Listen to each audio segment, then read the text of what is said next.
2025 या 26 में अगर आईपीएम के एग्जाम आप लिखना चाहते हैं तो एक बहुत इंपॉर्टेंट फैक्टर है जो आपको पता होना चाहिए।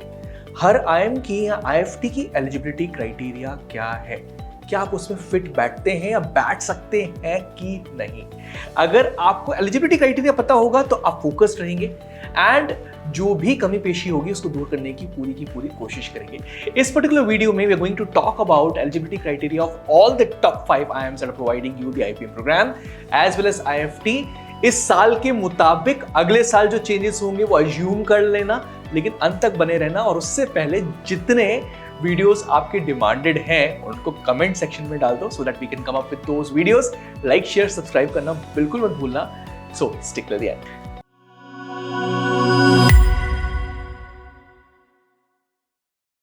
Pardon me for my hand writing, इसलिए मैंने अपने एडिटर को पहले से ही कह दिया था कि जो यहाँ पे लिखा हुआ है वो साइड में स्क्रीन पे डाल दे जाए ताकि आपको प्रॉब्लम नहीं हो। बट ये नोट्स बहुत यूजफुल होने वाले हैं। सबसे पहले बात करते हैं एलिजिबिलिटी क्राइटेरिया में IIM इंदौर की। और IIM इंदौर का एग्जाम होता है IPMAT इंदौर, जिसके थ्रू आपको मिलते हैं 10 डिफरेंट कॉलेजेस। और यहाँ पर IIM इंदौर के अंदर नंबर ऑफ सीट्स आज के टाइम 150 है, बट वेबसाइट पे क्लियरली मेंशन्ड है soon they are going to increase the IPM seats as well. So IIM Indore की अगर बात की जाए तो इस साल 2004 जो स्टूडेंट्स लिख रहे हैं इस पर्टिकुलर एग्जाम को, उनकी एज लिमिट दी गई है 20 साल के आसपास। अगस्त 1 2004 के पहले जो बॉर्न है वो अलाउड नहीं है, उसके बाद जितने बॉर्न हैं वो सारे अलाउड हैं। यहां पर IIM इंदौर की खास बात यह है कि 5 इयर्स ऑफ रिलैक्सेशन देता है वो कैंडिडेट्स को जो कि SC, ST और PWD कैटेगरी के हैं। सो यहां पर 99 अगर एज है, 99 के पहले अगर बॉर्न हो आप 1 अगस्त 99 और SC, ST कैटेगरी के हो तो आप एलिजिबल नहीं हो, बट उसके बाद बॉर्न हो तो आप एलिजिबल हो। IIM इंदौर की एलिजिबिलिटी क्राइटेरिया सबसे खास बात पता है क्या है IIM इंदौर के एलिजिबिलिटी क्राइटेरिया में, कि वो स्टैंडर्ड 10th स्टैंडर्ड 12th सिर्फ पास मांगते हैं आपसे और कुछ भी नहीं।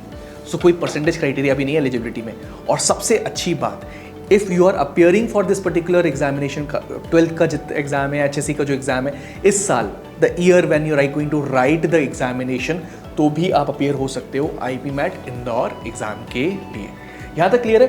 IIM इंदौर सबका बेस बना देगा, तो इसके बेस के ऊपर अपन बाकी सारे IIMs और IFT की भी बात कर लेते हैं। चलो बात करते हैं IIM रोहतक की। Please pardon me for my hand writing, editors please यहाँ पर सब लिख लें, ठीक है।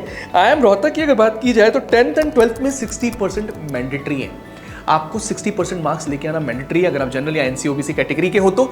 अगर आप SC ST PWD के हो तो 5% रिलैक्सेशन यहाँ पे IIM रोहतक दे रहा है। लेकिन इंपॉर्टेंट बात यह है कि if you are of 20 years on 30th June 2024, सो 20 ईयर्स के अगर आप 30th जून 2024 के हो तो आप उसके पहले अगर बॉर्न हुए हो तो आप एलिजिबल नहीं हो, उसके बाद बॉर्न हुए हो तो आप एलिजिबल हो। ये मैक्सिमम एज क्राइटेरिया डाला है IIM रोहतक ने। एक इंपॉर्टेंट बात यहाँ पर और है कि यहाँ पे 5 years relaxation criteria SC ST PWD का जो दिया था IIM इंदौर ने, IIM रोहतक नहीं दे रहा है। ये ध्यान रखना इस चीज़ को। अब third IIM Ranchi. IIM Ranchi के लिए आपको एग्जाम कौन सा लिखना पड़ेगा? IPMAT इंदौर। IIM रोहतक के लिए IPMAT रोहतक लिखना होता। IIM रांची के लिए आपको क्या लिखना पड़ेगा? IPMAT इंदौर। तो फॉर्म इनिशियली आप IIM इंदौर का भरोगे तो ऑलमोस्ट सेम एलिजिबिलिटी क्राइटेरिया वहां पर बैठेगी। 10th 12th में हालांकि additionally IIM Ranchi 60% minimum percentage criteria मांग रहा है, जो कि IIM इंदौर नहीं मांग रहा था। तो in addition to IIM Indore initial criteria, IIM Ranchi ने 10th 12th की 60% मार्क्स मांगी है लाइक IIM रोहतक। और SC ST PWD कैटेगरी के लिए 5% का रिलैक्सेशन वो भी दे रहा है। एज क्राइटेरिया ऑलमोस्ट सेम है लाइक IIM इंदौर, मतलब अगस्त 1 2004 के पहले जितने बॉर्न स्टूडेंट्स थे इस साल वो अलाउड नहीं रहेंगे। अगले साल ये डेट हो जाएगी अगस्त 1 2005। तो अगले साल ये होने वाली है अगस्त 1 2005।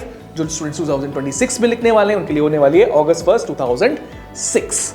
ठीक है, यहां तक क्लियर है IIM रांची तक। Now let's move to IIM Jammu and IIM Bodhgaya, जिसके लिए आपको एंट्रेंस टेस्ट दोनों IIMs के लिए लिखना पड़ता है JIPMAT, joint integrated program in management admissions test. और यहाँ पर क्राइटेरियाज ऑलमोस्ट सेम है। सो 20 इयर्स एज की अगर बात नहीं भी कर रहे हैं दोनों के दोनों कॉलेजेस, तो लेकिन ये लोग कह रहे हैं कि 12th एंड 10th में आपके 12th आपकी कंप्लीट हो जानी चाहिए। या तो आप इसी साल अपियर हो रहे हो मतलब 24 में, या तो आपने कंप्लीट कर देनी थी 22 या 23 23 में। ये बहुत इंपॉर्टेंट बात है। तो 12th अगर आपकी 22 से पहले की है तो यू आर नॉट एलिजिबल। तो कहीं ना कहीं इनडायरेक्ट एज क्राइटेरिया यहाँ पर IIM Jammu and IIM Bodhgaya भी डाल रहे हैं। इनफैक्ट उन्होंने 10th का क्राइटेरिया भी डाला है कि 10th आपने 2020 या लेटर उसके बाद अगर करी है तो आप एलिजिबल हैं, लेकिन उसके पहले अगर करी है तो you are not eligible for writing JIPMAT for IIM Jammu and IIM Bodhgaya. 10th-12th में 60% मिनिमम मार्क्स की क्राइटेरिया IIM जम्मू और IIM बोधगया ने भी लिखी है। SC ST PWD ने कैटेगरी के लिए 55% मिनिमम मार्क्स है, मतलब 5% रिलैक्सेशन दे रहे हैं IIM Jammu and IIM Bodhgaya. So apart from IIM Indore, हर कॉलेज 60% और 55% की क्राइटेरिया रख रहा है।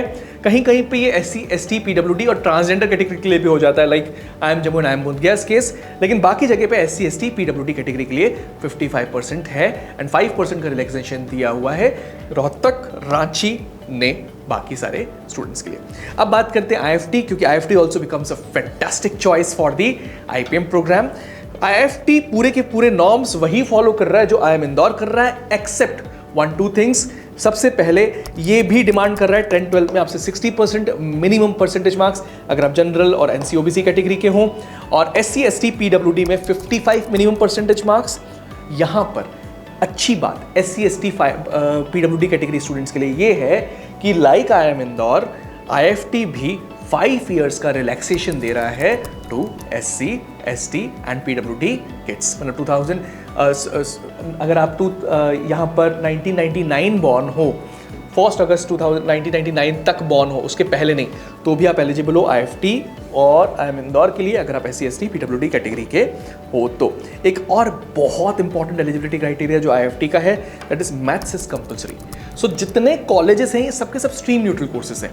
आप कॉमर्स के हो, आप साइंस के हो, आप आर्ट्स के हो, इट डजेंट मैटर, आप ये पर्टिकुलर एग्जामिनेशन लिख सकते हो। लेकिन IFT में आप किसी भी कैटेगरी के हो, स्ट्रीम न्यूट्रल वहाँ पे भी है, लेकिन mathematics should be an option in standard 12th। Either it can mean direct mathematics, core mathematics format और बिजनेस मैथमेटिक्स फॉर्मेट। वेबसाइट पे मेंशन नहीं है, लेकिन हमने उनसे ईमेल करके कंफर्म किया, अगर आपके पास 12th में अप्लाइड मैथमेटिक्स भी है तो भी आप IFT का फॉर्म फिल कर सकते हो in the year 2004। I hope ये चीज़ वो लोग अपनी वेबसाइट में इंकलकेट कर लें in the year 2000 next year 2025। शायद मैं 2004 बोल दिया, 2024, 25 एंड 26 में भी उनको इंकलकेट कर देना चाहिए on the website. So how was this particular video? I think you like this particular eligibility criteria, और अब आपके पास सारा नॉलेज है एलिजिबिलिटी क्राइटेरिया के ऊपर। तो लाइक करो इस पर्टिकुलर वीडियो को, शेयर करो अपने फ्रेंड्स के साथ, और कमेंट्स में डाल दो नेक्स्ट वीडियो आपको किस चीज़ का चाहिए। Will be coming up with that particular video. One more important request, अगर अब तक सब्सक्राइब नहीं किया सुपरग्रैड्स यूट्यूब चैनल को तो अब की अब करो, देरी किस बात की। That's all from my side, bye bye.